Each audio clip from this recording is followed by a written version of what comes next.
Okay, మంచిది. నేను చాలా చోట్లకి వెళ్ళిపోయి ప్రార్థనలు చేస్తూ ఉంటాను. ఆ ప్రార్థనలు చేసే ముందు వాక్యాన్ని బోధిస్తూ ఉంటాను. కొన్ని చోట్ల మరి వాక్యం బోధించుకోవడానికి ప్రార్థన చేస్తూ ఉంటాను. అయితే మరి ప్రార్థన ఎంత ముఖ్యమో వాక్యం వినడం కూడా అంతే ముఖ్యం. వాక్యం వినడం ఎంత ముఖ్యమో ప్రార్థించడం కూడా అంతే ముఖ్యం. కాబట్టి వినాలి, అడగాలి. అందుకే సంఘాల్లో చాలామంది అడుగుతున్న ప్రార్థనలో అంగీకరించబడకపోవడం గల కారణం ఏంటంటే వారు అనుకుంటారు, విశ్వాసులు పాస్టర్ గారు ప్రార్థన చేస్తాడు, పాస్టర్ గారు ప్రార్థన చేస్తే మా జరుగుద్దులే అనే ఒక ఉద్దేశంతో. అయితే అది మొదటి యొక్క మెట్టు మాత్రమే పాస్టర్ గారు ప్రార్థన చేయడం అనేది. కానీ మీరు నేర్చుకొని మీరు కూడా ప్రార్థించడం అనేది రెండో మెట్టుగా. హల్లెలూయా. కాబట్టి ప్రార్థన అంటే ఏమిటో ఈరోజు మనం తెలుసుకున్నాం. ఇక్కడ మనకి కూడా సంఘంలో ఈ సంవత్సరం ఇచ్చిన మరి క్యాలెండర్లో కానీ 2025లో మొదట రాయబడింది దావీదు ప్రార్థన రాయబడింది. పైన దావీదు ఎల్లప్పుడూ ప్రార్థన చేసేవాడే, కానీ ఒక్కసారి ప్రార్థన చేయకపోవడం వల్ల పాపం చేయడము, తర్వాత ఇక శత్రువులు ఒకరి తర్వాత ఒకరు బయట నుంచి కాదు ఇళ్లలో నుంచి మొదలవడం నేను చూశాను. సో మీకు కూడా తెలుసు, దావీదు ఒకసారి ప్రార్థన చేయకుండా మరి సాయంకాలం వరకు నిద్రపోయి సాయంకాలము ఆయన లేచి యుద్ధానికి వెళ్ళాల్సిన వాడు యుద్ధం వెళ్ళకుండా ఆయన మరి యొక్క రాజ్యం యొక్క పాయగుడిపై నడుచుకుంటున్నప్పుడు జరిగిన యొక్క బలహీనత క్రియల వల్ల జరిగిన యొక్క పొరపాటు ఏంటో మనం తెలుసుకున్నాం. అయితే ప్రార్థన అనేది ఏంటో అనేది బైబిల్లో మొత్తం స్పష్టంగా సెలవిచ్చా ఉంది. చూద్దాం ఒకసారి ప్రార్థన అంటే ఏంటో. 2వ దినవృత్తాంతములు 1వ అధ్యాయము 7వ వచనము. 2వ దినవృత్తాంతములు 1వ అధ్యాయము 7వ వచనము. చదువుతారు ఎవరన్నా దగ్గరలో ఉన్నట్లయితే. ఆ రాత్రి యందు దేవుడు సొలొమోనుకు ప్రత్యక్షమై నేను నీకు ఏమి ఇయ్యకూడదో దాన్ని అడుగుమని సెలవిచ్చాడు. హల్లెలూయా. ప్రార్థన అంటే ఏంటి? దేవుడు నీకేమిస్తాడో అది తెలుసుకొని అడగడమే ప్రార్థన. హల్లెలూయా. పక్కన వాళ్ళు చెప్పండి, ఇలాంటి ప్రార్థన ఎప్పుడైనా చేసేవాడిని? అవునా? దేవుడు ఏమి ఇస్తున్నాడో నీకు తెలుసుకొని నువ్వు ఎప్పుడైనా అడిగావా? ఎందుకంటే మనం ఎప్పుడు అడిగేది ఒకటే, స్వస్థత, ఎప్పుడు విడుదల, ఎప్పుడు కుటుంబ సభ్యులు మార్పు. అవునా? ఇవన్నీ కోరుకుంటాం. కానీ దేవుడు నీకు ఏమిస్తున్నాడో తెలుసుకొని అడగడం అనేది సంఘాల్లోనే చాలామంది చేయరు. చాలామంది సంఘాల్లోనే చేయరు. కూర్చోండి. కాబట్టి సొలొమోను మహారాజుకే దేవుడు ప్రత్యక్షమై ఏమని చెప్తున్నాడంటే, నేను నీకు ఏమి ఇయ్యకూడదునో దాన్ని అడుగు అంటున్నాడు. ఎందుకంటే దేవుడు ఏమిస్తాడో తెలుసుకోకపోయినట్లయితే నీ ఇష్టమైంది నువ్వు అడుగుతావు. కాబట్టి చూడండి, కోర్టులో ఉన్న తండ్రి కుమారుడు సైకిల్ అడిగితే కొనిపిస్తారా? లెక్క లేకుండా కొనిపిస్తాడు. కానీ కోర్టులో ఉన్నవాడు ఏం కొనిపించాలని కోరుకుంటాడు? ఒక లగ్జరీ విమానం కొనిపించాలని కోరుకుంటాడు. హల్లెలూయా. నా కొడుకు నా స్థాయిని ఆలోచించాలి. నా కొడుకు నేనున్న ఏ స్థితిని బట్టి, నేను కోటీశ్వరుడు కాబట్టి నా కొడుకు అలాంటి ఆలోచన కలిగి అడగలను. రోడ్ల మీద అవునా చిన్నపిల్లలు అవునా చిన్నప్పుడు తొక్కుని 2000 రూపాయల సైకిల్ అడిగితే ఇస్తాడంటే ఇవ్వడానికి ఆయన చాలా సులువు. కానీ ఆయన ఎవరి కుమారుడు? కోటీశ్వరుడి కుమారుడు. కాబట్టి ఆ లగ్జరీ కారు కానీ లగ్జరీ విమానం కానీ ఇలాగా అంటే ఖరీదైనవి అడగాలన్నమాట. ఎందుకంటే తండ్రి కూడా అంత గొప్పవాడు కాబట్టి. ధనవంతులానే జీవించాలని కోరుకోవాలి. అంతేగాని దరిద్రులు ఒక పూటకి మళ్ళీ అవునా అందరికీ 1000 మందికి భోజనం పెట్టే తండ్రి ఉండగా పోయి అవునా ఒక తండ్రికి ఇద్దరు కుమారుడు ఒకటి పోయి బాగా డబ్బును మొత్తం కాజేసుకొని వెళ్ళిపోయి చేస్తాడు. పందులు ఉన్న ఆ పొట్టు తినాలని ఆశ. సౌండ్ ఎప్పుడులానే పెడతాను ఫోన్ చేసి. యోహాను రాసిన మొదటి పత్రిక 5వ అధ్యాయము 18వ వచనము. దేవుని మూలంగా పుట్టి ఉన్నవాడు ఎవడను పాపము చేయుడని ఎరుగుదుము. దేవుని మూలంగా పుట్టినవాడు తన్ను భద్రం చేసుకున్న కనుక దుష్టుడు వాణ్ణి ముట్టడు అని. దేవుడు ఏమిస్తున్నాడో అది తెలుసుకొని జీవించేవాడు ఎవరి మూలంగా పుట్టినాడు? దేవుని మూలంగా పుట్టినవాడు. కాబట్టి దేవుని మూలంగా పుట్టినవాడు ఎవడు ఏం చేయడు? పాపం చేయడం. పాపం చేయడం. కాబట్టి దుష్టుడు ఎప్పుడు ముట్టడు? దేవుని మూలంగా పుట్టినవాడు తన్ను భద్రం చేసుకుంటాడు. మొదటి అవునా, మనం భద్రం చేసుకోవాలి. అవునా, నువ్వు ఆరోగ్యం ఉంటే నీ పిల్లలు ఆరోగ్యం ఉండాలని కోరుకుంటావు. ఒకవేళ అనారోగ్యం వస్తే ఖచ్చితంగా వెంటనే హాస్పిటల్కి తీసుకెళ్ళిపోయి ట్రీట్మెంట్ ఇవ్వాలని కోరుకుంటాం. అదే నువ్వు ఆరోగ్యం లేకుండా నీ బిడ్డలు ఆరోగ్యం లేకున్నట్లయితే నీవు చూపించుకోవడం సరిపోతుంది, నీ బిడ్డలకు చూపించలేదు. కాబట్టి దేవుని మూలంగా అంటే పరిశుద్ధాత్మ మూలంగా పుట్టినవాడంట తన్ను భద్రం చేసుకుంటాడు. కాబట్టి దుష్టుడు అంట వాడిని ముట్టండి. ఇప్పుడు ఈ రోజులలో అందరిని ముట్టి అనారోగ్యాలు, బాధలు, కష్టాలు, సమస్యలు, మొదటి ఇవి ఎందుకు తీసుకొస్తాడంటే దుష్టుడు ప్రతి వాడిని మనకి ప్రయత్నం చేస్తారు. ఎందుకంటే కింద ఒక మాట రాయబడింది, మనము దేవుని సంబంధంలో మరియు లోకమంది దుష్టుని మనం ఎదుగుతాం. అవునా, నాశనం చేసేవాడు ఎదుగుతుంది ఈ లోకం, ఈ శరీరం. కాబట్టి వాడు ఎవడైనా ముట్టి బాధ పెట్టడానికి ఇష్టపడతా ఉంటాడు. కాబట్టి పాపము చేయకుండా ఉండాలి అంటే మనం ఏం చేయాలనేది బైబిల్లో రాయబడింది. యోహాను రాసిన పత్రిక 4వ అధ్యాయము 10వ వచనము.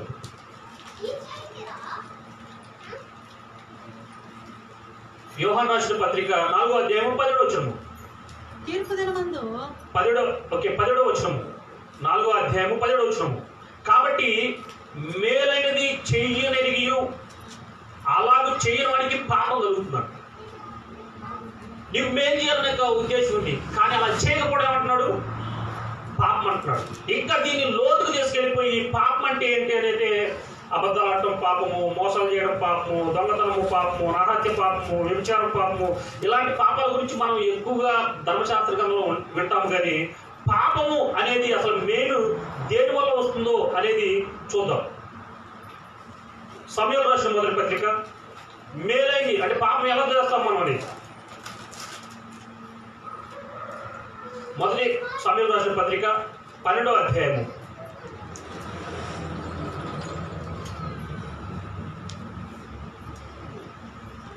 18వ వచనం నుండి. సమూయేలు యెహోవాను వేడుకున్నప్పుడు యెహోవా ఆ దినమున ఉరుములను వర్షమును పంపగా జనులందరూ యెహోవాకును సమూయేలుకును బహుగా భయపడి సమూయేలు తిట్లనేది, రాజును నియమించమని మేము అడుగుడు చేత మా పాపములకు అన్నిటికి మించిన కీడు మేము చేర్చుకుని, కాబట్టి మేము మరణం కాకుండా నీ దాసులమైన మా కొరకు నీ దేవుడైన యెహోవాను ప్రార్థించుము అంటున్నాడు. హల్లెలూయా. వీళ్ళు ఏం చేశారంటే ఈ మా వద్దను చూడమ్మా, వద్దను తీసే ఈ ఇజ్రాయెల్ జనాంగము నడిపించబడిన తర్వాత సమూయేలు యాజకుడిగా నడుస్తున్న సమయంలో ఇజ్రాయెల్ జనాంగం మొత్తం సమూయేలు దగ్గరికి వచ్చి, ప్రవక్త దగ్గరికి వచ్చి, అయ్యా ఎప్పుడు నీవు చెప్పిన మాటలు ఉంటున్నావు, నీ మాట ప్రకారం వెళ్తున్నావు, కానీ మాకు ఒక రాజు కావాలి. ఆ రాజు నిమిత్తే ఆయన చెప్పినట్టు మేము వెళ్తాం, ఆయన కూర్చుంటాం, లేమంటే లేకపోతే. ఎందుకంటే మాకు యుద్ధాలు వస్తున్నప్పుడు యుద్ధాలు జయించాలంటే మాకు రాజు కావాలన్నప్పుడు అది దేవుడికి కొద్దిగా వ్యతిరేకంగా అనిపిస్తుంది. ఎందుకంటే నేను కదా రాజుని, నన్ను అడగాలి కదా, ప్రతిదీ కూడా నన్ను అడిగి పొందుకోవాలి కదా. వీళ్ళు నన్ను అడగకుండా ప్రత్యేకంగా రాజు కావాలని చెప్పేసి అడుగుతున్నారని బాధపడి అయినప్పటికీ కూడా వాళ్ళ ఆశల ప్రకారం రాజుని నియమిస్తాడు. అయితే ఇది దేవుని యొక్క దృష్టికి వ్యతిరేకంగా ఉంది. ఎందుకంటే డైరెక్ట్గా దేవుడు అడిగిస్తాడు, డైరెక్ట్గా ప్రభువా మాకు ఇట్లా చేయండి అని చెప్పి అంటే మరి ఆది నుంచి ఆయన ప్రతి ఒక్కళ్ళ ప్రార్థన అంగీకరిస్తున్నాడు, వాళ్ళ మనవాళ్ళకి ఇస్తున్నాడు, వాళ్ళ కార్యం జరిగిస్తున్నాడు. కానీ వీళ్ళు వచ్చేసరికల్లా సమూయేలు ప్రవక్త ఏమన్నారంటే మాకు ఒక రాజు కావాలి నియమించని చెప్పేసి. అందుకు మరి సమూయేలు ప్రవక్త అంటాడంటే ఇది దేవుడికి వ్యతిరేకం ఉంది కాబట్టి ఈ రోజు నేను ప్రార్థన చేసినప్పుడు ఉరుములు మెరుపులు వస్తాయి చూడన్నప్పుడు, ఆ ఉరుములు మెరుపులు వర్షం వచ్చినప్పుడు దానికి భయపడిపోతాం. అంటే సమూయేలు ప్రార్థన చేయడం ద్వారా భయం కలుగుతుంది ప్రజలకు. చాలా మంది ఇక్కడ ప్రార్థన చేయడానికి, ప్రార్థన చేసుకోవడానికి రావడానికి కూడా గల కారణం ఏంటంటే భయపడతారు అన్నమాట. సేవకులు ప్రార్థన చేసి ఏదైనా ఉపయోగం ఎవరు ఇబ్బంది పెట్టని చెప్పి చాలా మంది ఆ మందిరం అవతలే ఉండి వెళ్ళిపోతూ ఉంటారు. అక్కడే వాక్యం చేసి వెళ్ళిపోతారు, వింటారు కానీ ప్రార్థన చేయరు, చేయించుకోరు కూడా. అయితే ఇక్కడ సమయ ప్రవక్త ప్రార్థన చేయడం ద్వారా మెరుపులు ఉరుములతో పాటు వర్షం రావడం వల్ల భయపడిపోయారు. అయితే వీళ్ళు ఏమని తెలిసింది, మేము గతకాలంలో చేసిన పాపాలన్నిటికన్నా గొప్ప కీడు ఎలా చేశామంటే దేవుడిని అడగకుండా రాజును అడగడం ద్వారా, రాజు కావాలని అడగడం ద్వారా బహు కీడు చేశారంట. అది చూడండి 20వ వచనము, అంతటి సమయంలో జనులతో ఇట్లాను, భయపడకండి, మీరు ఈ కీడు చేసిన మాట నిజమే. అంటే దేవుని అడగకుండా మీరు రాజు కావాలి, రాజు దగ్గర మేము విన్నపాలు చెప్పుకుంటామని అడగడం అనేది మీరు కీడు చేసి నిజమే, ఇది పొరపాటే. ఆయనను యెహోవాను విసర్జింపకుండా ఆయనను అనుసరించు పూర్ణోదయంతో ఆయన సేవించండి.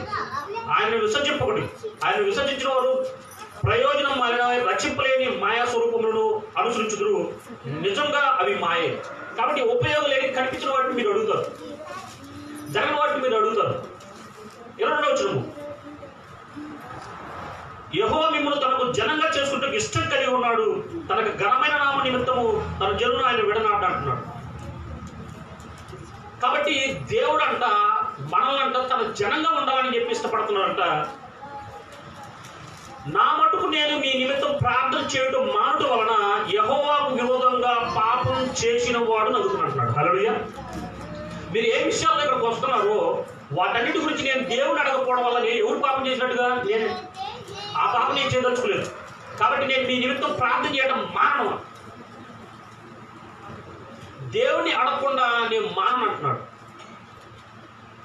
నా మటుకు నేను మీ నిమిత్తం ప్రార్థన చేయడం మానడం వలన యెహోవాకు విరోధంగా పాపం చేసిన. సేవకులు పాపం ఎలా చేస్తారంటే ప్రార్థన చేయకపోవడం. ఎందుకని ప్రార్థన చేసేవాడు పాపం చేయలేడు, పాపం చేసేవాడు ప్రార్థన చేయలేడు. కాబట్టి ఇప్పుడు నా మటుకు నేను ప్రార్థన చేస్తున్నట్టు ప్రవక్త ప్రార్థన ఏమిస్తుందా అంటే చూడండి ఒకసారి. దానియేలు గ్రంథము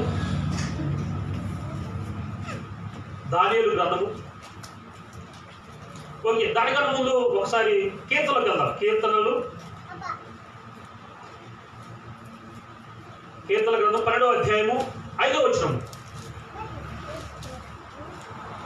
ప్రార్థన వల్ల జరిగే ప్రయోజనం ఏంటో చూద్దాం. బాధపడు వారికి చేయబడిన బలాత్కారం బట్టి, దరిద్రుల నిర్దోషులను బట్టి నేను ఇప్పుడే లేచదను. రక్షణ కోరుకున్న వారికి నేను రక్షణ కలగజేస్తాను అంటున్నాడు. హల్లెలూయా. నువ్వు ఈ మాటల తర్వాత నువ్వేమైతే కావాలని కోరుకుంటున్నావో అది మొదటికి రక్షణగా దేవుడు నీకు ఇస్తున్నాడు. హల్లెలూయా. నీకు స్వస్థత కలగాలన్నా, నీకు విడుదల కలగాలన్నా, నీ ఆర్థిక పరిస్థితులు మారిపోవాలన్నా, నీ దరిద్రం పోవాలన్నా, నీ అప్పులు పోవాలన్నా, నీకు జాబ్ రావాలన్నా, వివాహం జరగాలన్నా, నీ బిడ్డలు తాగుబోతులుగా తిరుగుబోతులుగా ఇష్టాచారమైన జీవితాలు జీవిస్తున్న వాళ్ళందరూ మారిపోవాలన్నా మొదటి ఏం కావాలి? రక్షణ నువ్వు కోరుకోవాలని. నన్ను రక్షించు నామం ఒకటి ఉంది, ఆ నామం నన్ను అడగాలి. హల్లెలూయా. కాబట్టి రక్షణ కోరుకున్న వాడికి నేను రక్షణ కలగజేస్తాను. నిజమే, ఇక్కడ వచ్చావు అప్పులతోనే, ఇక్కడికి వచ్చావు నొప్పులతోనే, కానీ నువ్వే కోరుకోవాలి? మొదటిగా రక్షణ కోరుకో.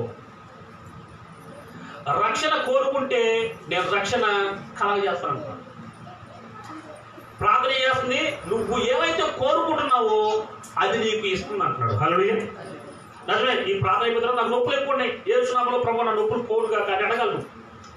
సంఘాలు చేసే పొరపాటు ఇదే, మెయిన్ పొరపాటు. సంఘానికి వచ్చే వాళ్ళు చేసే పొరపాటు.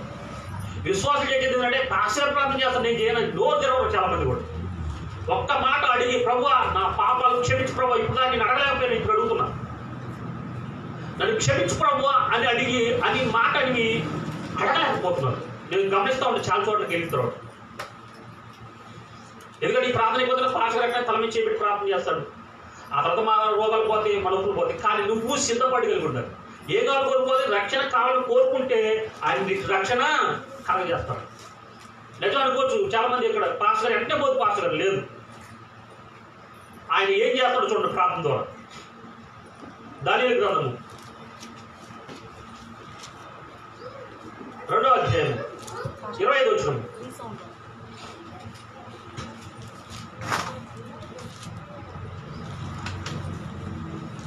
దానియేలు గ్రంథము 21వ వచనం, 25 వరకు. ఆయన కాలములను సమయములను మార్చువాడై ఉన్నాడంట. హల్లెలూయా.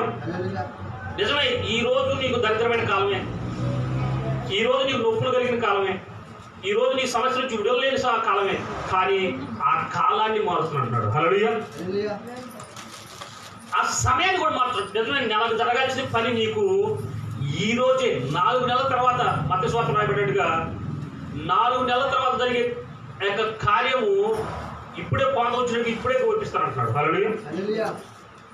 కాలం మారుతున్నట్టున్నాడు, సమయాన్ని మారుతున్నట్టున్నాడు. 4 నెలల్లో జరగాల్సిన పని ఈ రోజు నువ్వు అడిగితే కిందక నేను ఇప్పుడు చేస్తాను. ఆయన కాలములను సమయములను మార్చువాడై ఉండి రాజులను త్రోచివేయచ్చు నియమించు ఉన్నవాడును. అంటే ఒక రాజు మారిపోవాలన్నా, ఒక రాజును పెట్టాలన్నా, ఒక ముఖ్యమంత్రి పోవాలన్నా, మరో ముఖ్యమంత్రి రావాలన్నా ఎవరు చేసే ప్రార్థన? నువ్వు చేసే ప్రార్థన పనిచేస్తుంది. హల్లెలూయా. వాళ్ళు చేసే తెలివితేటల వల్ల కాదు. తెలుసా, ఒక ఎమ్మెల్యే, ఒక ఎంపీ, ఒక ముఖ్యమంత్రి, ఒక ప్రధానమంత్రి గెలవాలంటే ఎవరు చేసే ప్రార్థన పనిచేస్తుంది?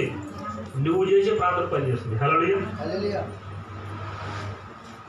చాలా మంది అడిగారు, అయ్యా మళ్ళీ మన ప్రధానమంత్రి గారు రాకపోతే మనకి చాలా ఇబ్బంది అవుతుందని చెప్పేసి చాలా మంది యేసుక్రీస్తు వాళ్ళు చెప్పి ఫోన్ చేసిన సందర్భాల్లో దేవుడు ఏదో చెప్పిన మాట ఏంటంటే, ఎవరైతే మనల్ని ఇబ్బంది కలిగేస్తుంటారో వాళ్ళ ద్వారా దయకనపరిచి వాళ్ళనే తన యొక్క పని కోసం వాడుకుంటారట. హల్లెలూయా. ఎవరో కఠినలో వాళ్ళ మనసులు వెన్నపూసగా మార్చి మెత్తనిగా మార్చి వాళ్ళని వాడుకుంటారు. కాబట్టి రాజులు మారాలంటే ఎవరు చేయాలి? నువ్వు చేసే ప్రార్థన పని చేస్తుంది. హల్లెలూయా. రాజులను త్రోసివేయచ్చు నియమించు ఉన్నవాడును, వివేకులకు వివేకమును, జ్ఞానులకు జ్ఞానమును అనుగ్రహించువాడై ఉన్నాడంట. హల్లెలూయా. నువ్వు ఎలా మాట్లాడాలో అడిగితే నువ్వు అలా మాట్లాడతావంట. హల్లెలూయా. నువ్వు ఏం చేయాలనుకుంటున్నావో అది అడిగితే అది నీతో చేపిస్తాడు దేవుడు. నీకు జ్ఞానం కావాలని అడిగితే నీకేమిస్తాడు? జ్ఞానం ఇస్తాడు. చూడండి, అప్పులు ఉన్న వాళ్ళే అప్పులు పోవాలని కోరుకుంటారు, అప్పులు లేని వాళ్ళు అడగరు. ప్రభా, అప్పు లేని వాళ్ళు కనీసం అప్పు ఇచ్చేటట్టుగా నేను చేయని అడగరు. నేను నాకేం పని, నాకే అప్పు లేదు, అప్పు ఇవ్వడం మళ్ళీ నాకు ఎందుకంటే చెప్పు.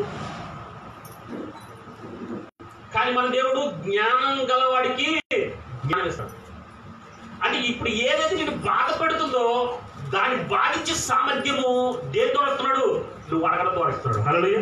ప్రార్థన ద్వారా ఇస్తున్నాడు. నువ్వు దేనికైతే భయపడి వెళ్ళిపోతున్నావో అది నిన్ను చూసి భయపడి పారిపోతున్నాడు. చూడండి కావాలంటే యాకోబు రాసిన పత్రిక. ఇప్పుడు దాకా మనం సైతాన్ అని చెప్పేసి అనుకుంటున్నాం, చూసావా? వాడు ఎలా పారిపోతాడు? వాడు పారిపోతే అన్ని పారిపోయినట్టే. 4వ అధ్యాయం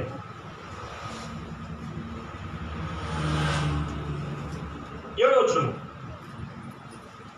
కాబట్టి దేవునికి లోబడి ఉండండి, అపవాదిని ఎదిరించండి, అప్పుడు వాడు మీ అందరి నుండి పారిపోవునండి. హల్లెలూయా. దేవుని మాట ఎవరైతే వింటున్నారో వారు ఏం చేస్తున్నారు? దేవునికి లోబడి దేవుని అడుగుతారు. లోబడటం అంటే తెలుసు కదా మీకు. చాలా మంది ఒక వివాహం జరిగిన స్త్రీ పురుషులు చాలా మంది ఉన్నారు. చూడండి, ఆ యొక్క కార్యక్రమంలో వివాహం జరిగిన తర్వాత ఆ మొదటి రాత్రులు వెళ్ళినప్పుడు చాలా మంది ముందు చెప్తారు పెద్దవాళ్ళు, ఆమెను బాధ పెట్టదని. అవునా, పురుషుడు చెప్తారు. ఆ స్త్రీకి ఏమని చెబుతారంటే, అమ్మా నువ్వేమంటే ఆర్గ్యుమెంట్ చేయొద్దు, ఆయన్ని ఇబ్బంది పెట్టవద్దు, కాబట్టి మౌనం ఉండు, లోబడు అని చెప్తారు. ఎందుకంటే ఎప్పుడైతే ఆ యొక్క స్త్రీ లోబడుతుందో, లోబడిన తర్వాత జరిగే కార్యక్రమం తెలుసా? ఆ స్త్రీ బయటకు వచ్చిన తర్వాత ఇక ఏం కావాలి, ఇంట్లో రైస్ కావాలన్నా, పప్పు కావాలన్నా, ఉప్పు కావాలన్నా ఎవరు అడుగుతుంది? భర్తను అడుగుతుంది. ఆ భర్త ఏమంటాడు? నేను చేయను, నేను మీ పప్పు చేస్తున్నాను, ఉప్పు చేస్తున్నాను అని చెప్తా అంటే ఏమంటారు? అది సో బైబిల్ ప్రకారం మాట కాదు. బైబిల్లో రాబడిన దానికి లోబడితేనంట అపవాది మీ దగ్గర నుంచి పారిపోవడానికి గల కారణం ఏంటంటే ఇక నువ్వు దేవుని అడుగుతావు. హల్లెలూయా. నువ్వు ప్రార్థిస్తావు. నువ్వు దేవుని మాట విన్నట్లయితే నువ్వు దేవుడిని అడుగు ప్రార్థిస్తావు. ప్రార్థిస్తే మొదట నీ దగ్గర ఉన్న ఆ దరిద్రాన్ని వెళ్ళిపోతుంది. ఇది జరగదు అనే ఆలోచన వెళ్ళిపోతుంది. అపవాదిని ఎదిరించడండి ప్రార్థించడమే అపవాదిని ఎదిరించడం. ప్రార్థించకపోతే ఏమవుతుంది? ఇక నువ్వు లోకంలో వాళ్ళు అన్నట్టుగానే లోకానుసారంగా జీవించాలని మా ఉద్దేశం ఉంటుంది కాబట్టి ఇక బియ్యం కావాలంటే అప్పు తెచ్చుకుంటాం, మొదట తర్వాత అప్పు తెచ్చుకుంటాం. ఆ అప్పు తెచ్చుకోవడం కోసం ఇంకా నీకు అప్పులు చేస్తూ ఉంటాం. ఏంటది? అంటే అప్పు చేయడం కూడా పాపం కింద లెక్క. కానీ నువ్వేమన్నా అడగాలి, ప్రభువా అప్పులో నేను అప్పు ఇచ్చే బిడ్డగా నేను మారాలి. హల్లెలూయా. నొప్పులో ఉన్న నేను అనేక మంది నొప్పులు కూడా నేను ప్రార్థన చేయాలి. నా జీవితం మారలే స్థితిలో నేను అనేక జీవితాలు నేను మార్చాలి. అది నువ్వేం చేయాలి? ప్రార్థన చేయాలి. ప్రార్థన చేస్తే అదేమవుతుంది? పనిగా మొదలవుతుంది. నీ సమయాన్ని మారుస్తుంది, నీ కాలాన్ని మారుస్తుంది. నీకేం లేదో అది ఇచ్చి ఇతరులకు ఇచ్చినట్టు చేస్తుంది. హల్లెలూయా. కాబట్టి ఏమంటాడు మొదటిగా?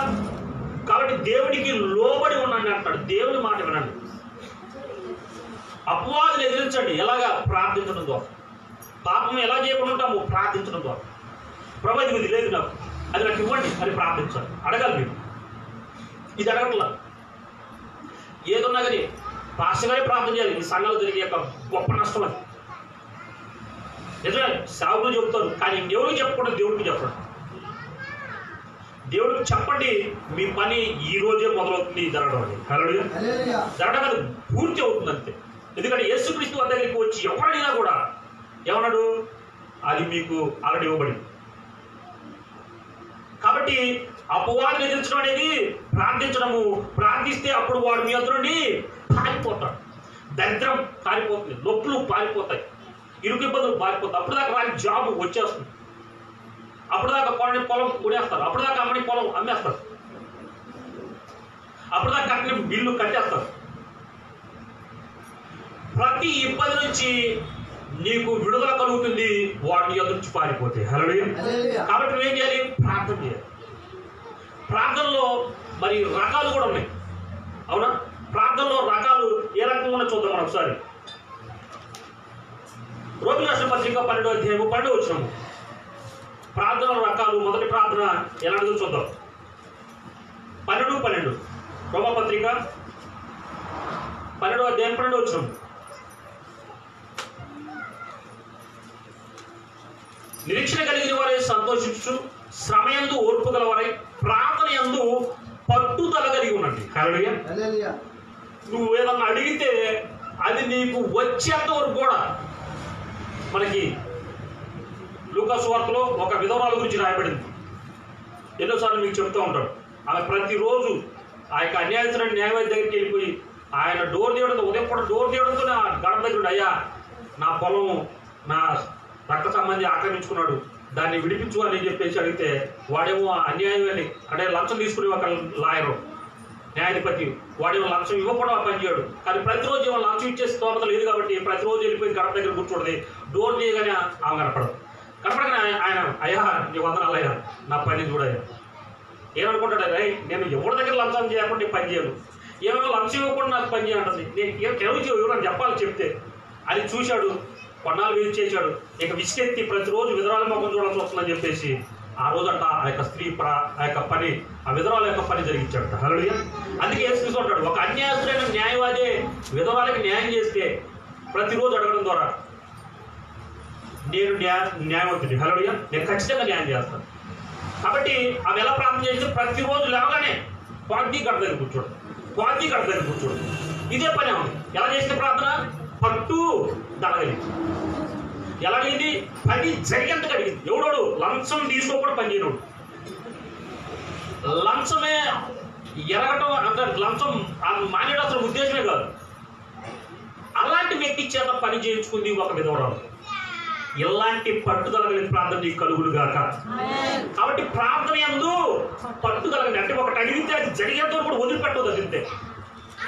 ఇదే మా ప్రార్థన మమ్మల్ని ఈరోజు ఎటువంటి ఇబ్బంది లేకుండా జరగడానికి గల కారణం ఏంటంటే, మాకు ఒకటి కావాలంటే అది అడిగి తీరతాం అంతే. అది జరిగేంత కూడా అదే ఒక టార్గెట్ ఉంది. నిద్రపోతున్నా, తింటున్నా, ఎక్కడున్నా కూడా కనీసం బాత్రూంలో కూడా అది ఆలోచన. ఎప్పుడు ప్రభు అది జరిగేది? అది జరిగిన తర్వాత దాని గురించి నేను ఆలోచించను. కానీ ఎప్పుడు దాని గురించి ఆలోచించే దాని గురించి ఎప్పుడు సాక్షి చెబుతూనే ఉంటారు. ఎప్పుడు నా జీవితంలో కార్యం చేశాడని చెప్పి చెబుతూనే ఉంటారు. కాబట్టి ప్రార్థన ఎలా ఉండాలి? పట్టుదల కలిగి ఉండాలి. రెండో ప్రార్థన ఫిలిప్పీ రాసిన పత్రిక 1వ అధ్యాయము 3వ వచనం నుండి చూద్దాం. 6వ వచనం వరకు కూడా. ఫిలిప్పీ రాసిన పత్రిక 3వ అధ్యాయము 1వ అధ్యాయము 3 నుంచి 6 వరకు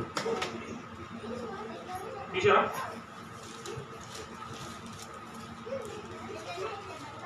మొదటి దినం నుండి ఇది వరకు సువార్త విషయంలో మీరు నాతో పాలువారి ఉండటం చూచి మీరు ఈ సత్యాన్ని ఆరంభించిన వాడు యేసుక్రీస్తు దినం వరకు దాన్ని కొనసాగించని రూఢిగా నమ్ముతున్నాను కనుక మీ అందరి నిమిత్తము నేను చెయ్యు ప్రతి ప్రార్థనలో ఎల్లప్పుడూ సంతోషంతో ప్రార్థన చేయొచ్చు నేను మిమ్మల్ని జ్ఞాపకం చేసుకున్నప్పుడెల్లా నా దేవునికి కృతజ్ఞతాస్తుతులు చెల్లిస్తున్నాను. హల్లెలూయా. అంటే ప్రార్థనలో ఎల్లప్పుడు ఏం చేయాలి? సంతోషంతో చేయాలి.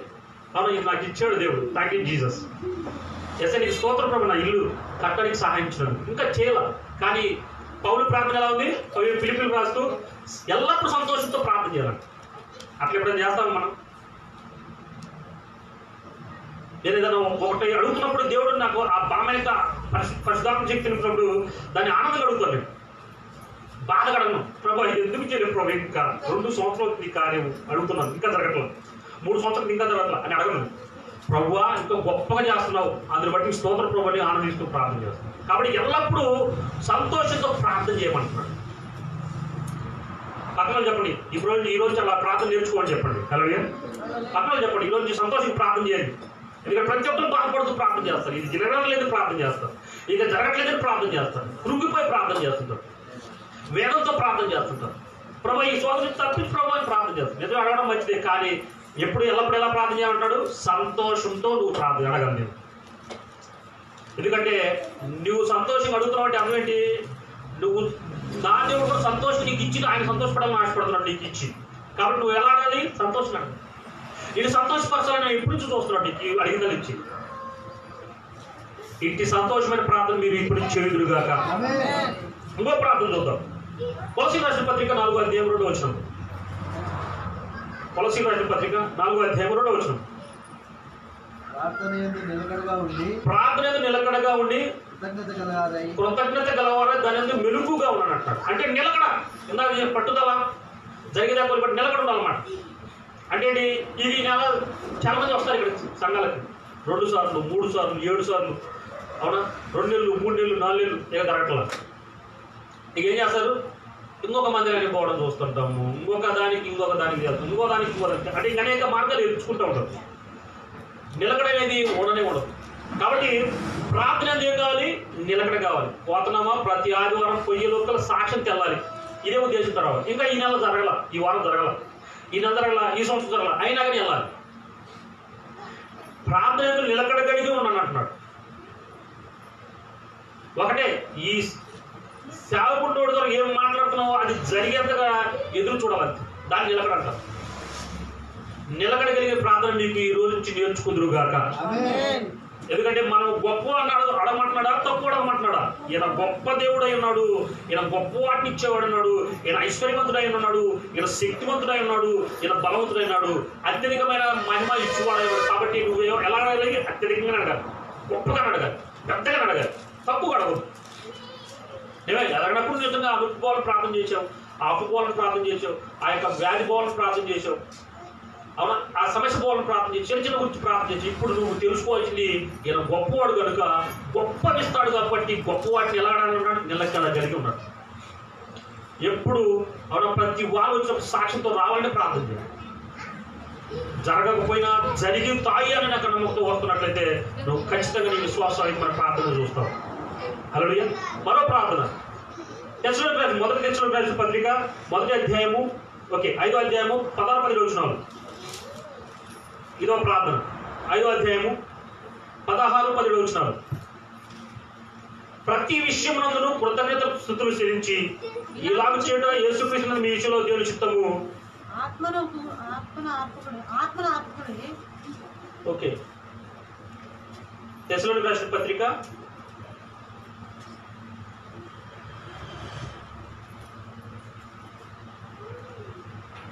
10వ వచనం చదవండి. ఎవడైనా కీడులకు ప్రతి కీడు ఎవరికైనా చేయకుండా చూసుకోండి. మీరు ఒకరి ఎడల ఒకడును మనుషులందరూ ఎదురును ఎల్లప్పుడూ మేలైన దాన్ని అనుసరించి నడుచుకోండి. ఎల్లప్పుడూ సంతోషంగా ఉండండి. ఎడతెక్క ప్రార్థన చేయండి. కంటిన్యూగా ప్రార్థన చేయాలి. చాలా మంది ఇక్కడికి వచ్చిన తర్వాత ఇక వెళ్ళే మార్గంలో ప్రార్థన చేయరు, అడగరు. ప్రభా ఎప్పుడు చేస్తావు ప్రభు, నేను ఎప్పుడైతే చెప్పుకోవాలి ప్రభు నీ గురించి. సో నువ్వు ఆటోలో వెళ్తున్నా ప్రార్థన చేయొచ్చు, నువ్వు కార్లో వెళ్తున్నా ప్రార్థన చేయొచ్చు, నువ్వు బస్సులో వెళ్తున్నా ప్రార్థన చేయొచ్చు, నువ్వు బైక్ని వెళ్తున్నా ప్రార్థన చేయొచ్చు, నువ్వు నడుచుకుంటూ వెళ్తున్నా ప్రార్థన చేయొచ్చు, నువ్వు ఇంట్లో తింటున్నా కూడా ప్రార్థన చేయొచ్చు, నువ్వు నిద్రపోతున్నా కూడా ప్రార్థన చేయొచ్చు. హల్లెలూయా. కాబట్టి ప్రార్థన ఎలా చేయాలంటాడు? ఎడతెగక ప్రార్థన చేయాలంటాడు. అడగాలంతే, నాకు ఇది జరిగేదని నేను ఒప్పుకోను, నాకు జరగాల్సింది. ఒకటి పట్టుదల కలిగిన ప్రార్థన, సంతోషం చేసే ప్రార్థన, నిలకడ కలిగిన ప్రార్థన. 4 ఎడతెక్క ప్రార్థన. ఎడతెక్క ప్రార్థన కంటిన్యూగా ఇంకా 24 గంటలు ఉంటే 24 గంటలు వాడుకో, మనం అడగాల్సింది అంతే.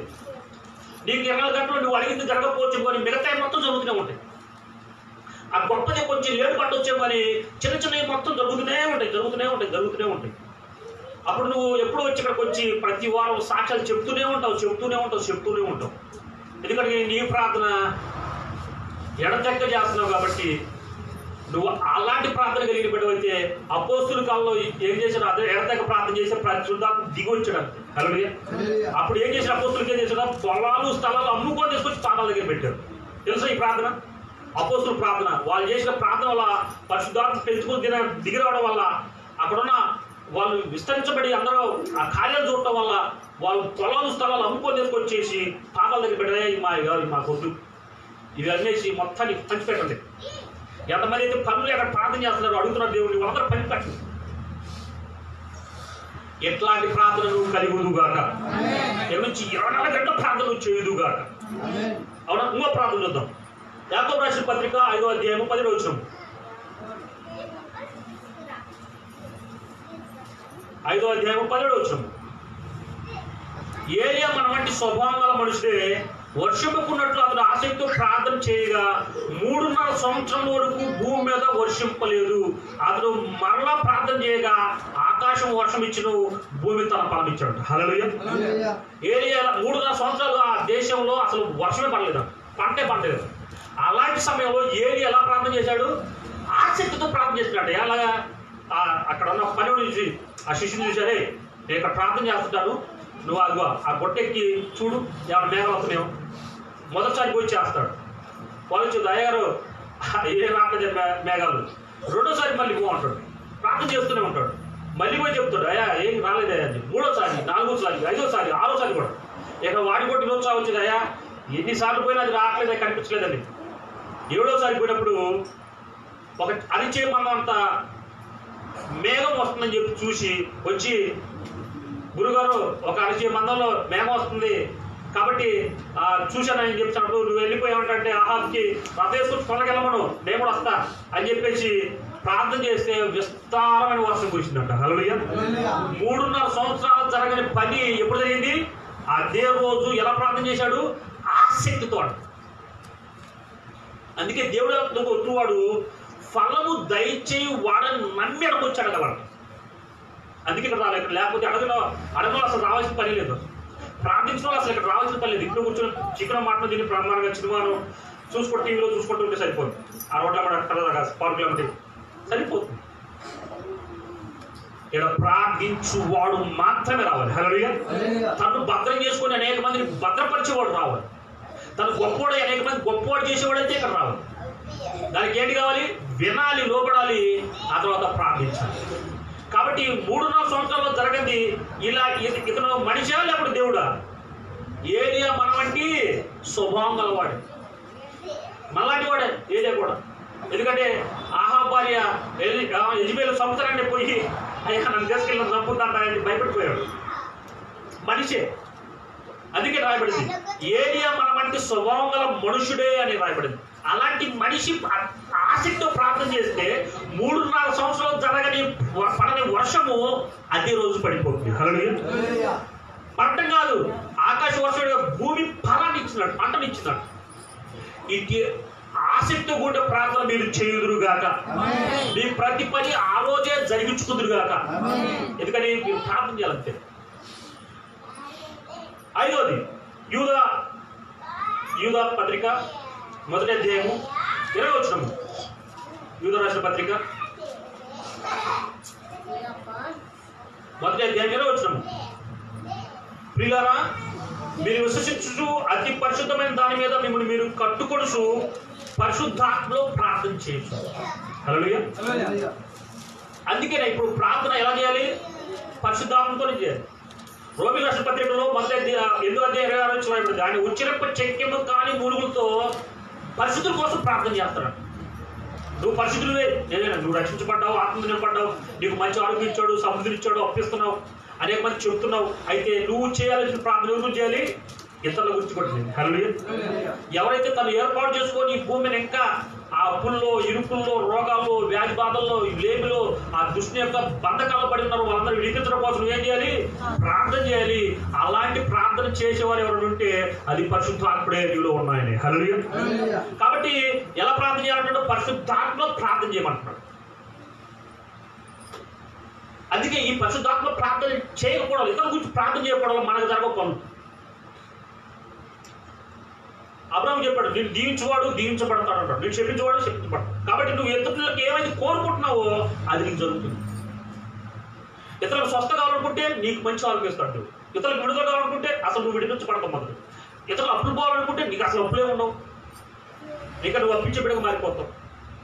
కాబట్టి ఆయనకు లోబడినటువంటి ఏంటి? ఇక్కడికి వచ్చి ఆయన మాట వినడమే లోపం. ఆ తర్వాత నువ్వు ప్రార్థిస్తావు, యుద్ధం చేస్తావు. ప్రార్థన అంటే ఏంటి? యుద్ధమే. ఎవరితోనే? కనిపించని వాటితోనే. కనిపించిన నొప్పులతో యుద్ధం, కనిపించిన అప్పులతో యుద్ధం, కనిపించిన రోగాలతో యుద్ధం. ఆ తాగుడు పోవాలంటే యుద్ధం చేయాలంటే, ఆ భార్య మాట్లాడే యుద్ధం చేయాలంటే ప్రార్థన ద్వారా. నువ్వు ఎదురుకొడితే కుదరదు, మానవు. కానీ ప్రార్థన చేస్తే ఎలాంటి కనిపించిన దురాత్మని వెళ్ళిపోతుంది. హల్లెలూయా. ఈ రోజు నుంచి ఇలాంటి ప్రార్థన జీవితాలు నువ్వు నేర్చుకుందుగాక. ఎందుకంటే నువ్వు అడగకపోతే దేవుడు ఏం చేయాలి? నేను చూస్తున్నాను సంఘాలు అడగట్లా, ఎవరు మాకు ఇది కావాలి ఇది కావాలని అడగట్లేదు. కాబట్టి సొలొమోనుకు మొదటికి ఏం చెప్పాడు? నేను ఏమి ఇవ్వాలని కోరుకుంటున్నావో, నేను నీకేమి ఇవ్వాలని నేను ఇవ్వాలని కోరుకుంటున్నాను, నేను అది నువ్వు అడుగు అంటున్నాడు. యేసుక్రీస్తు వారు అంటారు, మీరు ప్రార్థన ఏం చేస్తారు? అడగండి, అడుగు ప్రతి వారికి పరిశుద్ధాత్మ ఇస్తుంది అంటాడు. మీ అడగముడికి మీ అంతా నాకు తెలుసు, నీకున్న సమస్యలు పోగొట్టడం నాకు తెలుసు. కానీ నువ్వు మొదటికి ఎలా ప్రార్థన చేయాలి? పరలోకమందున మా తండ్రి, నీ రాజ్యము వచ్చుగాక, నీ చిత్తం పరలోకంలో నెరవేర్చినట్టుగా భూమి అందు కూడా నెరవేర్చబడుగా. మాకు అనుదినారం నేడు మాకు దయచి, ఇప్పుడే నాకు దయచి, ఇప్పుడే నాతో మాట్లాడు. ఏం మాట్లాడుతున్నా అది నా జీవితం ధరించు. ఎవరైనా అపార్థం చేసి వాళ్ళని క్షమిస్తున్నా, మమ్మల్ని క్షమించు. మమ్మల్ని శోధనలో లేకుండా, అపవాదికి అప్పచెప్పకుండా కీడు నుంచి తప్పించు అంటున్నాడు. రాజ్యము, బలము, మహిమ నిరంతరం నీవే ఉన్నాయి. నీవు ఉండటం వల్ల, నీ బలం ఉండటం వల్ల, నీ మహిమ ఉండటం వల్ల, నీ శక్తి ఉండటం వల్ల ఈరోజు నేను నిలబడ్డాను. కాబట్టి అడగండి మీరు. ఏమని? ప్రార్థన అనే యొక్క ఆయుధాన్ని పట్టుకొని మీరు అడగండి. మీరు దృష్టిని పారగొడతారు. వారు పాడిపోతే నీకున్న పాపం పోతున్నారు. హల్లెలూయా. పరిశుద్ధాత్మ ఏం చేస్తాడు? ప్రార్థన నేర్పిస్తాడు. ప్రార్థన చేయకుండా ప్రార్థన నేర్పిస్తాడు. ఎందుకంటే ఇక్కడ చేసిన ప్రార్థన ఈ ఒక్కరోజుకి మాత్రమే కాదు, ప్రతిరోజు కావాలి. దానియేలు 3 సార్లు ప్రార్థన, ముమ్మారు వద్దు అని చెప్పిన తర్వాత కూడా 30 రోజులు రాజు ఒక ఆజ్ఞ ఇచ్చాడు. ఏంటి? మీరు ఎవరిని అడగొద్దు, ఏదైనా అడిగితే నన్ను అడుగుండే. ఎవరినైనా అడిగారనుకో మిమ్మల్ని సింహాల బోర్డులు వేస్తారు అని తెలిసి కూడా ఏం చేస్తాడు? ముమ్మారు పొయ్యి మోకాలు వేసి చేతులు పైకెత్తి వెరిశిలేం తట్టు అవునా కిటికీ ఓపెన్ చేసి ప్రార్థన చేస్తాడు. హల్లెలూయా. ఇక దావీదు అంటాడు, ఉదయము అవునా మధ్యాహ్నము సాయంత్రము ఉదయము 3 మార్లు ప్రార్థన చేస్తాడు. 7 మార్లు స్తుతిస్తా ఉంటాడు. ఇట్టి ప్రార్థన జీవితం నువ్వు కలుగుదుగాక. ఈ రోజు నువ్వు నోరు తెరిచి ఆయన అడగడం ద్వారా నీలోకి వచ్చి ఆయన ప్రార్థన నేర్పించుగాక. ఎలాంటి ప్రార్థన? పట్టుదల కలిగిన ప్రార్థన, అలానే సంతోషంతో ప్రార్థన, నిలకడ కలిగిన ప్రార్థన, అలానే ఎడతెక్క ప్రార్థన, ఆసక్తితో ప్రార్థన, అలానే ఇక పరిశుద్ధాత్మతో నింపడి ప్రార్థన. పరిశుద్ధాత్మతో నింపడితే నీవే కాదు ఇతరులను కూడా ఇప్పించగలవు.